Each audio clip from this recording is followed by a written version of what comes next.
Assalamualaikum warahmatullahi wabarakatuh. Alhamdulillahirabbil alamin wa bihi nasta'inu ala umuri dunya waddin. Wassalatu wassalamu ala sayyidina mursalin sayyidina Muhammadin wa ala alihi wa barik wasallim amma ba'du. Yang saya hormati dosen pengampu Dr. Haji Ahmad Muhyiddin Zuri MAG, dan saya hormati pula teman-teman seperjuangan. Kami dari kelompok 2 yang beranggotakan Mbak Fiantika Rizky Nur Hayati, Mbak Afna Agustin Elsyam, dan saya Ahmad Afandi Khadi akan sedikit memaparkan tentang skill dan peran guru dalam pengelolaan kelas. Pertama yaitu pengertian pengelolaan kelas. Menurut Muljani Ahmad Nur Hadi, pengelolaan kelas merupakan upaya mengolah siswa di kelas yang dilakukan untuk menciptakan dan mempertahankan suasana kondisi kelas yang menunjang program pengajaran dengan jalan menciptakan dan mempertahankan motivasi siswa untuk selalu terlibat dan berperan serta dalam proses pendidikan di sekolah. Sedangkan menurut Manjid, pengelolaan kelas adalah keterampilan guru untuk menciptakan dan memelihara kondisi belajar yang optimal dan mengembalikannya jika terjadi gangguan dalam proses belajar mengajar. Selanjutnya yaitu pengertian guru.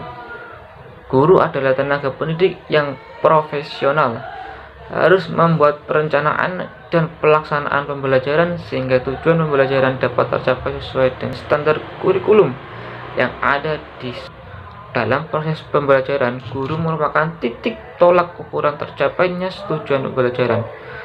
Terciptanya pembelajaran yang kondusif apabila guru dapat mengelola kelas dengan baik sehingga pembelajaran menjadi efektif, efisien, dan menyenangkan.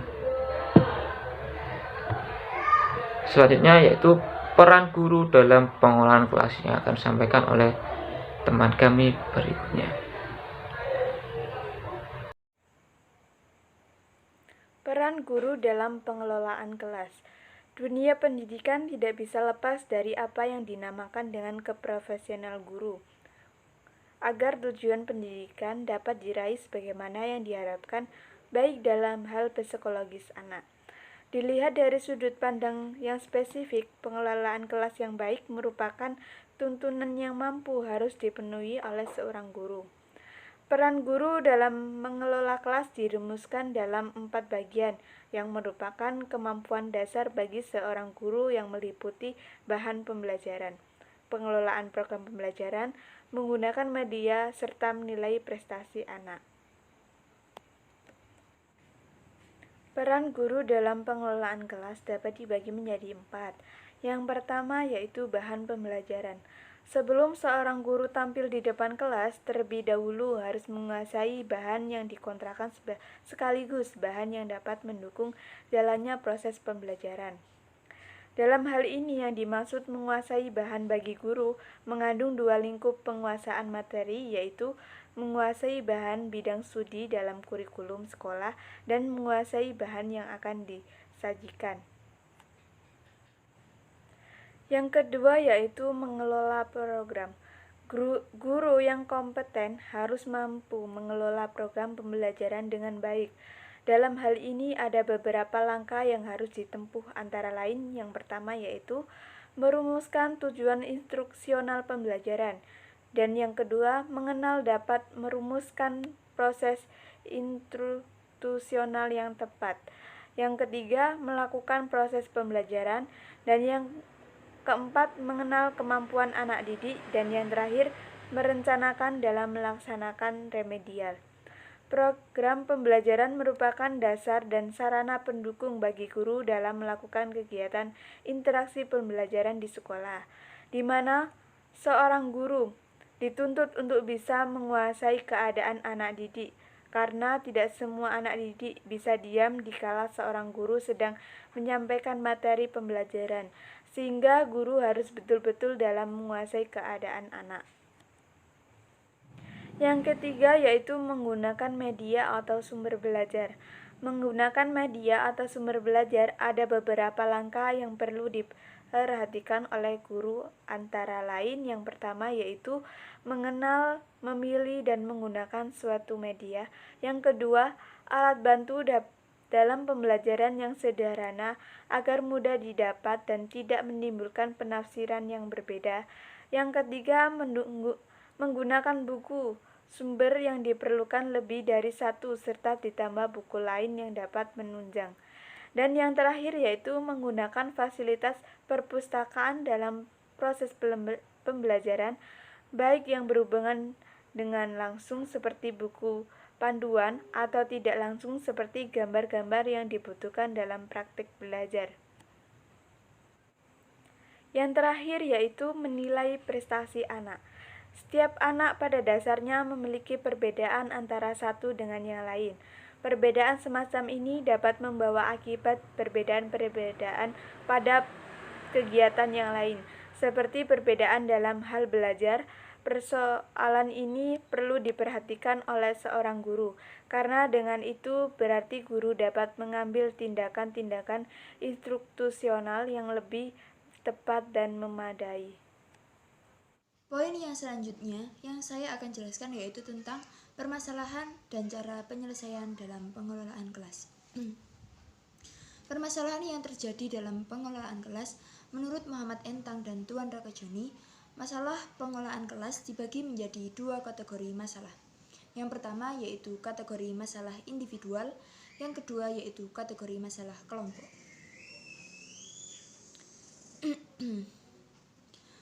Muhammad Entang dan Tuan Rakajoni mengelompokkan masalah individual menjadi 4 bagian, yaitu pertama, tingkah laku yang ingin mendapatkan perhatian orang lain. Yang kedua, tingkah laku yang ingin menunjukkan kekuatan. Yang ketiga, tingkah laku yang bertujuan menyakiti orang lain. Dan yang keempat, peragaan ketidakmampuan. Sedangkan untuk kategori masalah kelompok, menurut Lois V. Johnson dan Mary A. Benny mengemukakan ada 7 kategori masalah kelompok dalam pengelolaan kelas, yaitu yang pertama, kurangnya kekompakan. Jadi kurangnya kekompakan dalam kelompok ditandai dengan adanya kekurangan atau kurang cocoknya atau konflik antara para anggota lain dan antara siswa-siswi yang lainnya juga. Untuk yang kedua, kesulitan mengikuti peraturan kelompok. Contohnya seperti ketika kita dikelompokkan dalam suatu grup, ada anak yang baik mendengarkan pendapat orang lain, tapi ada anak juga atau siswa juga yang sukanya itu resek, mendorong anak, mengganggu, berbicara sendiri, dan lain-lain. Untuk yang ketiga, reaksi negatif terhadap sesama anggota kelompok. Ini sering terjadi apabila ekspresi yang bersifat kasar yang dilontarkan terhadap anggota kelompok yang tidak diterima oleh kelompok lain. Dan yang keempat, penerimaan tingkah laku yang menyimpang. Contohnya seperti perolok-olokan antara siswa yang lain atau antara kelompok lain dengan kelompok kita. Yang kelima, kegiatan anggota yang menyimpang dari ketentuan yang ditetapkan. Dalam hal ini, kelompok itu mereaksasikan secara berlebihan terhadap hal-hal yang sebenarnya tidak berarti atau bahkan memanfaatkan hal-hal kecil untuk mengganggu kelancaran kegiatan kelompok. Yang keenam, kurangnya semangat dan tidak mau bekerja dan tingkah laku agresif atau protes. Dan yang terakhir, ketidakmampuan menyesuaikan diri terhadap perubahan lingkungan. Ketidakmampuan ini terhadap lingkungan yang terjadi apabila kelompok mereaksasi secara tidak wajar terhadap peraturan baru atau perubahan peraturan.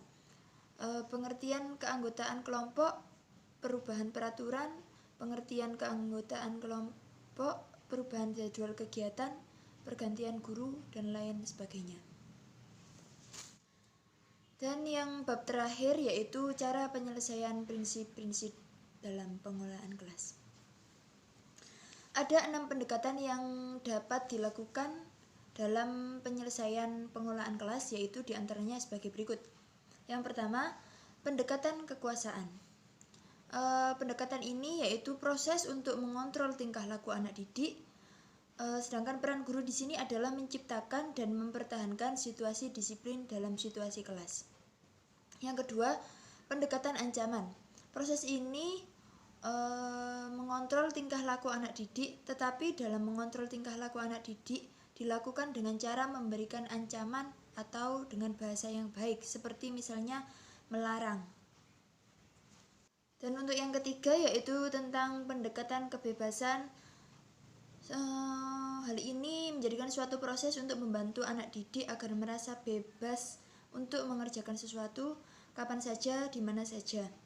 Dan peran guru di sini adalah mengusahakan semaksimal mungkin kebebasan suatu anak didik. Yang keempat yaitu pendekatan resep. Dilakukan dengan suatu daftar yang dapat menggambarkan apa yang harus dan apa yang tidak boleh dikerjakan oleh guru dalam merealisasikan masalah atau situasi yang terjadi di dalam kelas. Yang kelima yaitu pendekatan pengajaran. Dengan cara ini, pendekatan ini menganjurkan tingkah laku guru dalam mengajar untuk mencegah dan menghentikan tingkah laku anak didik yang kurang baik. Di sini peran guru adalah merencanakan dan mengimplementasikan pelajaran dengan baik. Dan yang terakhir yaitu pendekatan perumbuhan tingkah laku, suatu proses untuk mengubah tingkah laku anak didik. Peran guru di sini adalah mengembangkan tingkah laku anak didik yang baik dan mencegah tingkah laku anak didik yang kurang baik. Demikian dari kelompok kami yang dapat kami jelaskan. Apabila ada kurang lebihnya mohon maaf, atau kata-kata yang kurang berkenan mohon maaf yang sebesar-besarnya. Sekian dari kelompok kami, terima kasih. Wassalamualaikum warahmatullahi wabarakatuh.